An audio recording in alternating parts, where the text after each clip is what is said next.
Alright, Platoon, fall in. I'm the Joe, he's the Jarhead. Welcome to the show. And we're already in trouble. We talked about this last time, Joe. You're not talking to a group of kittens, petting them to come near you. Fall in! That is how it is done. Do you understand? No, I don't, because the microphone's right there. They can hear me just fine. Yeah, Except now they can't, because now they're freaking deaf. Because Marines have, like, loud and sleeping are your only volume options. It is awesome and sleeping. But it's okay. You keep thinking that. You probably won't ever understand. I am so grateful for that every day of my life. We're going to start off with the devotional, because that's the way we should always start. So we're going to talk about David and Goliath today, because big story in the Bible, right? Everybody knows the story. Small town farmer comes to the aid of the smaller army, because the Philistines, they were like the warrior giants of their time, right? They had the biggest cavalry, they had the most chariots. They were warriors of their time, right? The Israelites, not so much. They just wanted to be left alone. The Philistines knew what they were doing. So David comes and saves the day. We all know that he slayed Goliath, right? But today's devotional is about our own Goliaths in our own life, right? We all have our own Goliaths, those big problems we have to face, whether it's addictions, whether it's a death in the family, whether we're going through a divorce, a certain type of loss of job, whatever it is. We have the big Goliaths in our life. And the way to remember how to handle those Goliaths is what David actually said to Goliath. Then said David to the Philistine, "Thou comest to me with a sword and with a spear and with a shield, but I come to thee in the name of the Lord of hosts, the God of armies, the God of the armies of Israel, whom thou hast defied. This day will the Lord deliver thee into mine hand, and I will smite thee, and take thine head from thee, and I will give thy carcasses to the host of the Philistines this day, unto the fowls of the air and the beasts of the earth." I love that part. Beasts are going to feast on your flesh. That's how we should think of our Goliaths, right? I'm going to slay you. God is on my side. That's how we should think of our Goliaths, is that we have already chose the winning side. Correct. God is on our team. The battle has already been decided. We are the victors. That's how you should think of those times. All you got to do is go do it. Dang right. Right? Punch your way through it. Exactly. But just do it like a Marine and not like a Joe. You will be guaranteed success if you do it that way. Right? So do it the hard way as opposed to the intelligent way? Hoorah! It's an option. I mean, it's not a good option, but it's an option. You can do it that way. Marines are still operating at the beer or go good with pizza level of military thought. Pizza? What? Do you see what I have to work with? Do you see? Pizza? Dude. Okay, so this week in history. We're just, all right. Yes. You owe me pizza. I will not forget my pizza, Joe. There's cake inside. All right. The cake is not a lie. Okay. All right. So this week, June 25th, 1950, the Korean War started. Boom. North Korea invaded South Korea and basically curb stomped the South Korean army and the tiny little U.S. garrison that was left there after we sent Japan packing at the end of World War II. And that we didn't war... so much send them packing as we just blew them to smithereens. Well, not on the Korean Peninsula. See, down in the South, we accepted the surrender. Up in the North, the Russians accepted the surrender, which is why North Korea became a communist country. So back to what we referenced last time. The Korean War lasted 3 years and cost 55,000 American casualties. Why didn't we just nuke them? Like we had nukes. Oh, that's right, because this is in 1950, and in 1949, the frickin' Rosenberg gave the Soviets the bomb, so instead of being a one-sided beatdown of communism, it would have become a mutual exchange. Traitors. I hate traitors more than I can possibly tell you. Filthy traitors. Filthy traitors, but we did win in the end. And this was the first, not total war, the first limited war we fought. Because up until this point, we'd always fought till the enemy is defeated. Right. In Korea, that's when we kind of started our downhill trend of fighting until the enemy is contained. And then we just draw a line in the sand. Yes. Okay, war's over. That's pretty much exactly where we started 3 years and 55,000 lives ago. Yeah. Oh, well. Tried the same thing in Vietnam, right? Exactly. Drew a line in the sand, that lasted all of 4 seconds. Yeah, exactly. Ran out of there. The moral of the story is opposing evil, especially in the form of slavery, which communism is, it is slavery, pure and simple. You have no choice. You do what other people say. That is always the right thing to do, 100% of the time. Evil must be stood up to. It must be fought 100% of the time. If you don't fight evil, you are allowing evil to exist. For once, I agree with the Marine. You're welcome. It won't be the first time tonight.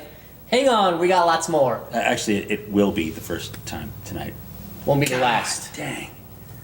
Oh, it's See how so hard to easy it find. is? It is so hard to find good help these days. It So really is. easy to upset a Joe. These army are so weak. He's gonna have a migraine by the end of the show. Just Said the guy who didn't do the Spartan race with me this past weekend. oh yeah, the one where you stepped on a gopher hole. And, I'm so broke. I don't want to do that. Yeah, that one.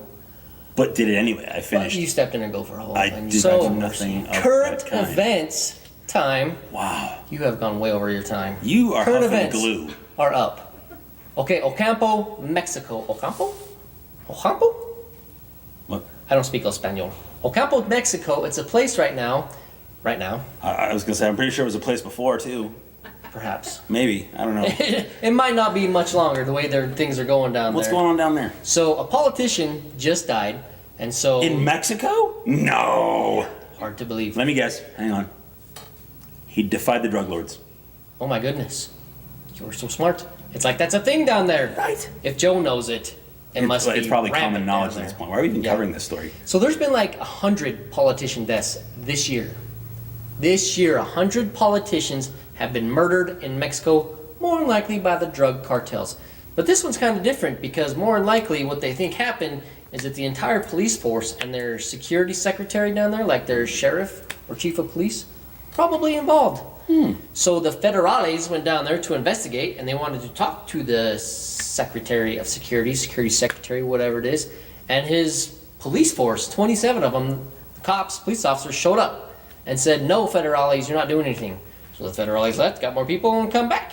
And then they arrested the whole town's police force, all 27 of them, the chief of police, That security just warms secretary, my heart. arrested all of them. More than likely, they were probably all involved. If the politician of that town, it wasn't a huge town, obviously, there's only 27 cops there, but the guy died.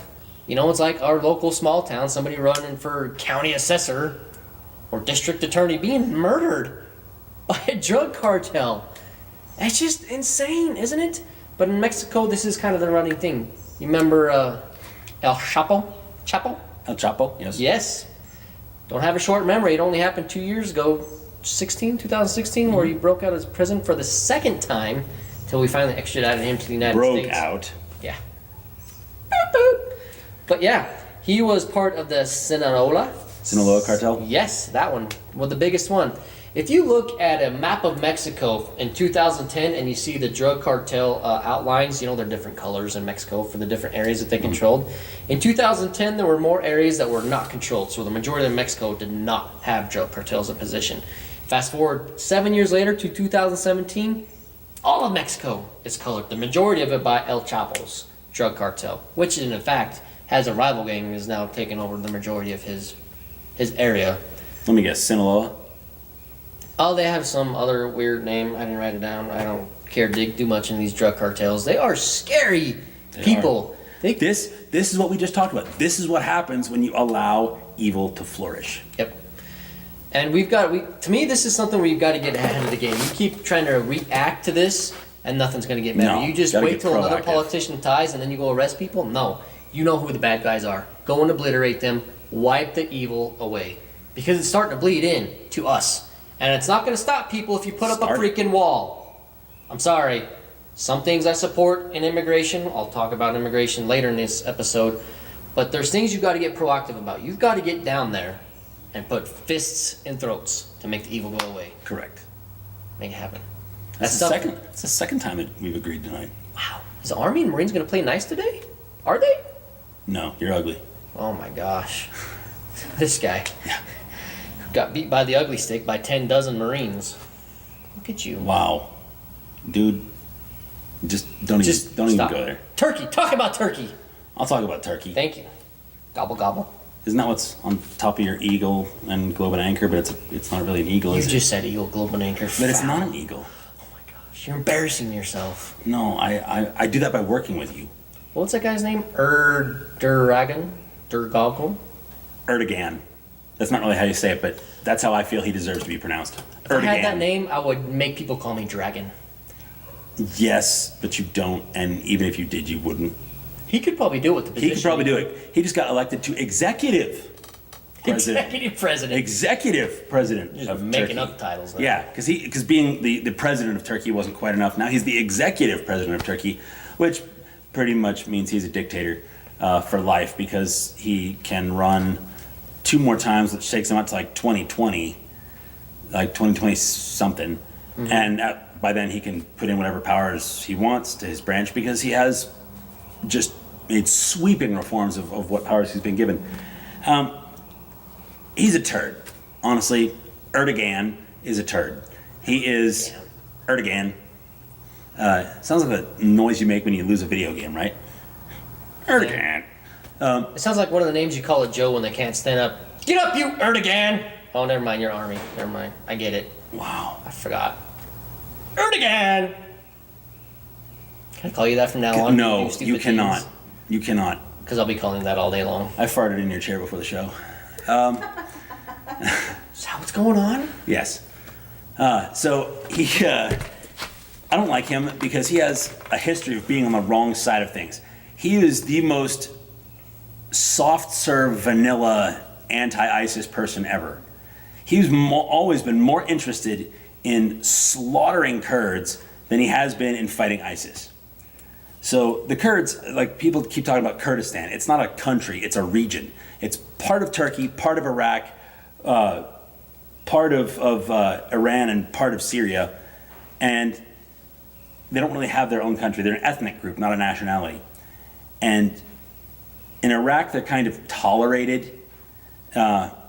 In Syria, they're kind of pretty much holding their own against everybody else. But in Turkey, he is doing everything he can to just murder these people as fast as he can. I don't like genocide.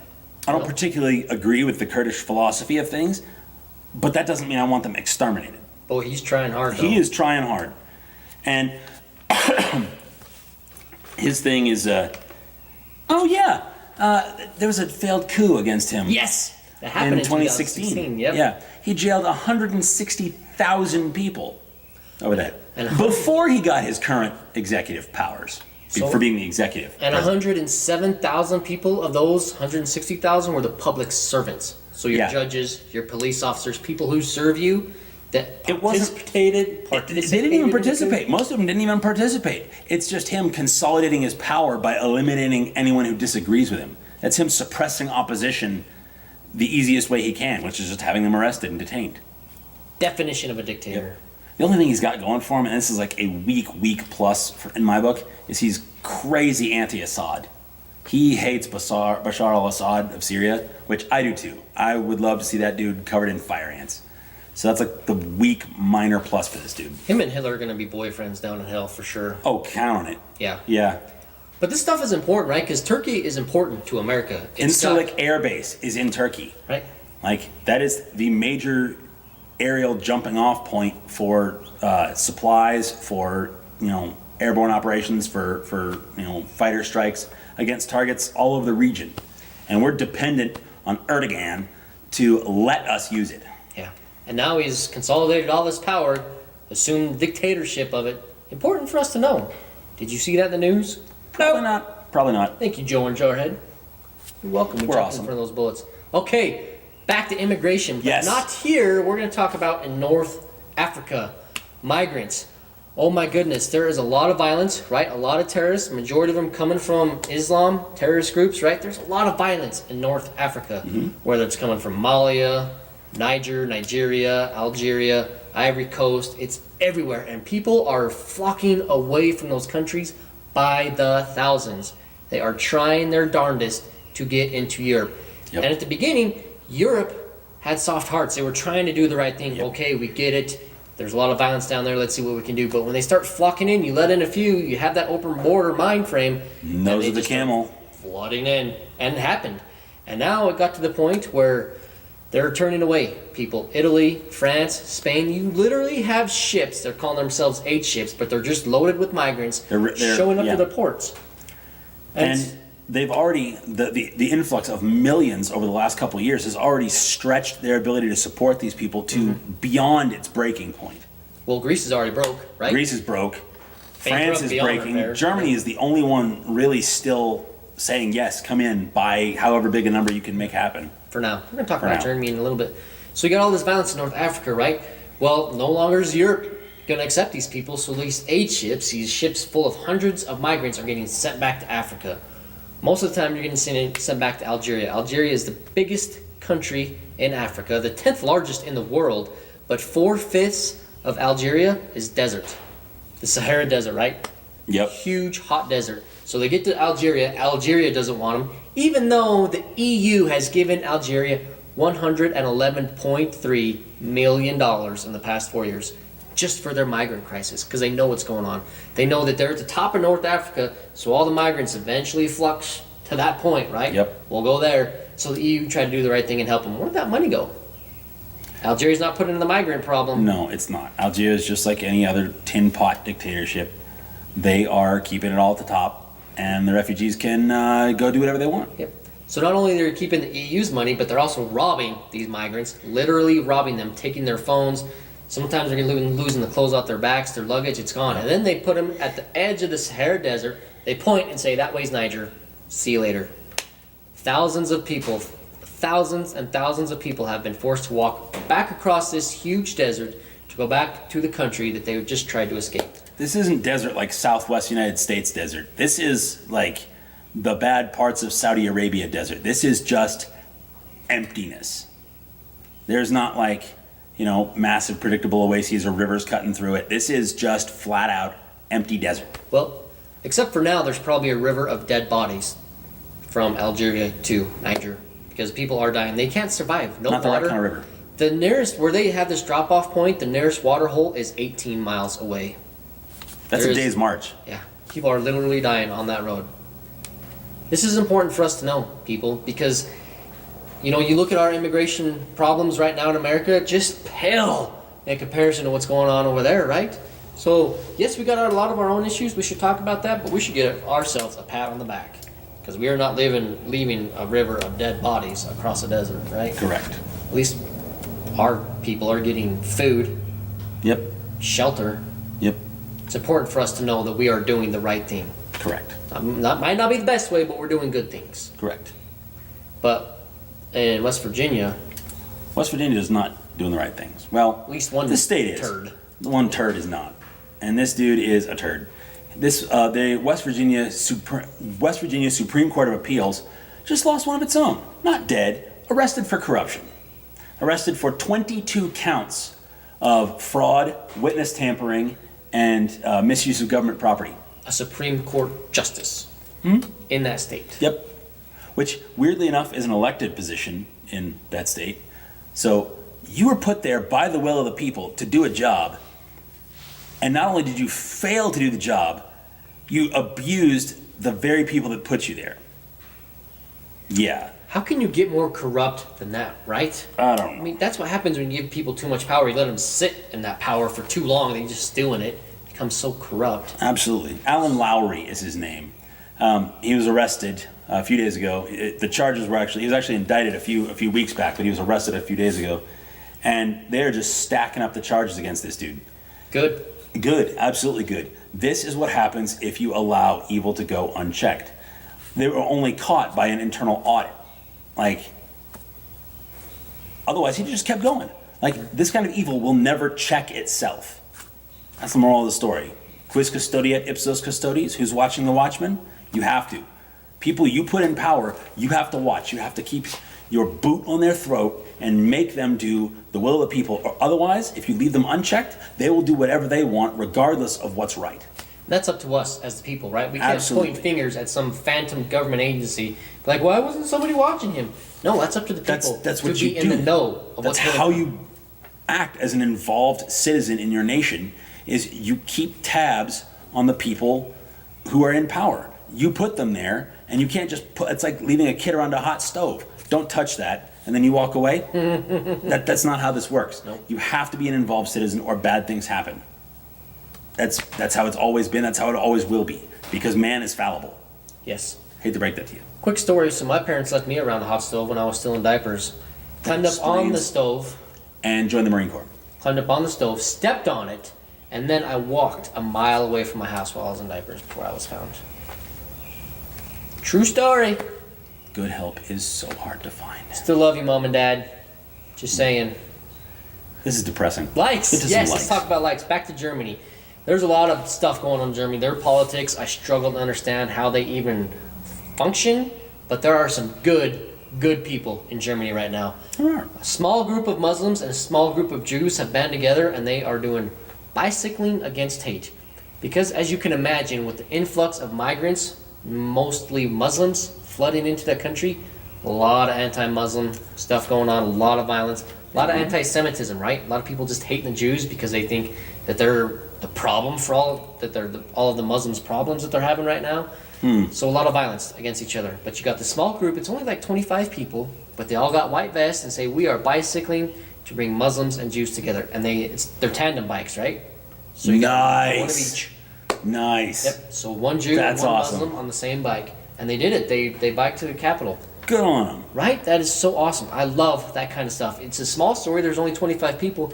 But Who this is what I cares? want to see flooding the news, That's Joe. exactly right. That's exactly right. Because if you only point out the bad stuff, you like like we were just talking about with government. Whatever you subsidize, you get more of. You Right. broadcast more hate than good stuff, you get more hate. You broadcast more good stuff, you get more good stuff. Right. That's what we do. Exactly. And if you're only going to pay attention to what Trump's tweeting, then not only are you not going to be informed of what's going on in the world, but you're going to start talking like a third grader. I mean, did I just say that about our president? Wow, I can't believe you said that about third graders. Yes! I'm just Joe, saying. well done. Yeah, I'm here for you, man. Not very often I laugh at the Army's jokes, but wow, well done. You know what? Every now and then, even a blind squirrel. What do you like, Joe? I like pushing through adversity. Oh, I saw a lot of that this weekend. I was not the only person to step in gopher holes. it's your Spartan race? At the Spartan race, I did the Boise, Idaho Spartan sprint, and they mowed the grass to about that tall. So I was just running through it, and there were lots of like, ow, followed by cussing in front of me, behind me. I'm not gonna be that guy, crunch. Mm-hmm. Yep, I'm gonna be that guy. I think I invented like 3 or 4 new words. I'm impervious to other. Oh, no. You're just as dumb as everybody else, as the rest of the Joes. I'll take it. But what I saw was people gut checking themselves. People going out there to see what they're made of. Because at the end of it, like after you do this, your prize is a medal and a beer or an energy drink that is truly horrendous. I'm not going to say the brand name because I'm not going to, advertise, but it is truly horrendous. It is. If I had a choice between that and gasoline, I'm not sure which I'd pick. Mm-hmm. But people gut check themselves. People go out there and find out what they're made of and push themselves outside of their comfort zone. And that is the only way to really improve yourself. If you are going to be anything better than what you are today, you have to move outside your comfort zone and you have to stay there. You have to learn to be comfortable being uncomfortable. That is the only way to make progress. And these people were out there doing it in their thousands. And I'm proud of all of them. You cannot get better unless you find the edge of that comfort zone and push it. And then find the other edge and keep pushing. Right? That's how you better yourself. And that's exactly it. Because you can go do a Spartan race one day and then go back to sit on the couch the next day. Once you find where the edge of your comfort zone is and you take that step outside of it, you have to keep walking. You have to keep pushing that boundary. That's the only way you're going to consistently get better. You can't do it one time and then claim you're better than you were. That's not how it works. I like it. I like it too. I approve. That's what's my like. Good stuff. All right. I have a dislike. You have several, but what is it today? Hollywood sexualism. Joe, I am so tired of Hollywood thinking that everybody is buying into their sex nonsense. Sex does not sell. Sex frightens people, and you're trying to shove it down our throats. It is how America is tearing itself apart from the inside. Me and my wife have found a couple shows on Netflix, Hulu, whatever, Amazon Prime. A couple shows that we liked. They're TV-14. We thought they'd be good. And there's sex in them. I'm saying, like, what you think a 14-year-old is supposed to be doing these days, if you're, like, a TV exec, you're wrong. Should not be watching that. You're wrong. Absolutely not. Flat They're out good wrong. shows. You have a good story. How is sex important to the story? It's not. It has nothing to do with the TV show that I am watching. Why do you keep forcing that upon us? You are sexualizing everything, even in our commercials. And the superhero movies? Are you kidding me with this? I want my kids to watch that. That is good stuff. There are leadership principles, life lessons that I can teach my kids through examples of those superhero shows. Correct. Why are you throwing sex in that? I did the same thing. I watched. I was trying to watch. The DC heroes. I was trying to watch, or Marvel rather. Daredevil and Iron Fist and those. Yep. And because my kids adore superheroes, my kids worship superheroes. Most kids do. And that's not a bad thing because they put out there. They are the paragon of what a person should strive to become most of the time. But then you put them on TV. What the heck happened? Right. I can't let my kids watch that. Right? You have taken something honest and good, a good show that we can sit down together as a family and watch together and hopefully grow from and learn something from, and you have corrupted it. Why do you do that? Speaking of which. Speaking of corruption.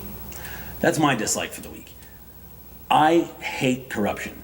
And reading about the West Virginia Supreme Court and reading about Erdogan. Erdogan. Corruption is inherent in any form of government, in any form of power. Power corrupts. You give someone enough power for long enough, it goes to their head. Look at some of the people that have been in Congress. There are people who have been in Congress. Tomorrow's my 40. When this comes out, I will be 41 years old. Holy crap, you're old. I know, dude. I know, right? Wow, is your wheelchair off the set over there somewhere? Yeah, it is. Wow. Help me. Yeah. Okay, comment below. I'm going to need application submitted for a new Joe, apparently, quickly. This dude's half dead. Wow. 3/4. Doesn't matter. The rest of me is infantry. I'm going to live forever. You're going to need a new Joe. Anyway, there are people who have been on Capitol Hill longer than I've been alive. They have been doing the same job as a senator or as a representative longer than I've been on this planet. Hashtag term limits. Yes. You have to keep people accountable because corruption is inherent. And it is the worst thing in the world. Right. Because these people didn't start out that way. Most of them. Probably some of the newer ones did. Yeah. But most of the people who showed up on Capitol Hill did so with the intention to make things better. Most of them had to fight their way there. Absolutely. But once you get there and you get into that warm, kind of soupy, sticky, frickin' just cesspit that is politics, it becomes easier and easier to have your moral compass diverted, to have your morality eroded. Diverted from what you were truly put there in the first point, voted into in the first point, and then when you get there so long, you forget of why you're there and you become disconnected with the rest of us. Correct. With the people. And most of those people are so divorced from reality, they wouldn't even recognize themselves. If their younger self met their older self, they would not recognize each other. Corruption is inherent and it has to be fought. And the best way to do that I can think of, term limits. Get them out of there. Get every one of them out of there. Start over with a fresh deck. Right? Vote them out. That's Absolutely. within our power. We have that power to vote them out. Correct. Let's do it. Get some heroes in Let's there. talk about a Enough of this hero. crap. Let's talk about a hero. Joe's got a hero. I've got a on hero. his wrist. I wear this on my wrist. It's faded because it's old, but this is my memorial bracelet for First Lieutenant Demetrius Friesen. He was a buddy of mine. I met him at OCS. Officer candidate school. Officer Candidate School. For you civilians. For you civilians or Marines. Go ahead. I'm sorry, if it's a Marine, you call it ooh. Yes. That was an extra ooh up there. Yeah, because they're officers. Oh. They think more highly of themselves. Anyway. They really do. Which, you were an officer. I was an NCO first. Thank you very much. Uh-huh. So you stopped working to be an officer. I'm going to cover that actually in a later episode. That's one of my plans is to cover that. Okay. I think OCS officers are either the best or the worst officers out there, and I will explain why later in a later show. But Demetrius, he and I went through OCS together. We went through Bullock 2 together, which if any of you out there went through Bullock 2, I'm sorry. It's like a second OCS that's less useful. It was awful. Most things about the Army are not very useful. I will not disagree. But we went to infantry school together, and then we actually deployed within a few weeks of each other. I went to Kandahar. He went to Coast Province, Koust, however you say it. And he didn't make it. He didn't come home. To this day, I am good friends with his wife. I'm watching his son grow up. He was there for the birth of his son, thank goodness. But his son was a baby, an infant, when he left, and he never made it home. So I've watched his son grow up, weaned on his father's legend, which is good, but not having the man there himself. Demetrius was everything that I hope to be someday as a man, as a father, as a husband. He was a shining example of what it means to be a good man. And I think that is worth some segment time. Hoorah, Demetrius. You are not forgotten. Absolutely not. Not ever. Not while there's breath in my body. Thank you for your service, your sacrifice, ultimate sacrifice. Okay, we want to do a quick review now. Absolutely. End it with a review. We are huge fans of Peter Hollins. Absolutely, yes. Who's Peter Hollins? YouTube that dude. He is crazy talented. Is. Ridiculous levels of talent. So he's got his YouTube videos. He has some of his own music, but he does a lot of covers. He does it all by his own voice. Right? The guy has a range like a piano. It is just insane what this man can do with just his voice alone. And it's not like computer assisted stuff. It's just him doing all of it. He's got to overlay himself on a lot of that, so there's computer help there, but he's not using the computer effects to do anything to his voice. Absolutely. He knows what he's doing. Yep. And not only do we like him because he's awesome and he's talented, but he has taken what God has blessed him with, and he's trying to use that to bless the lives of others. He's got this whole personal and professional development thing going on now. He's trying to help people see what he has done and to help them achieve what he has achieved. Absolutely. American heroic story. There's nothing as cool to me as paying it forward. Right. And that's by the way, that's Hollens. Hollins. Peter Hollins. Look him up. Seriously, worth it. To me, that is the American dream. Coming here, learning that, being successful and sharing it. Not gloating on yourself, on your own wealth. Or not holding onto the ladder of success so tightly with your hands you can, kick out with your feet at the people under you. Yeah. He wants everyone around him to be as he is. That I find admirable. Yes. Give him a check out. Incorruptible. Let's put him in office. Right? No, nobody's incorruptible. But he'd take longer than most. Right. We love you, Peter. Keep it up, buddy. You're awesome. Is that it? Boy, I think the Army and the Marines almost played nice today. We might. Mostly. Sure. So, formation coming up. When's the next formation? Wednesday. Next formation's Wednesday. We'll see you there. All right. Platoon dismissed. Hoorah.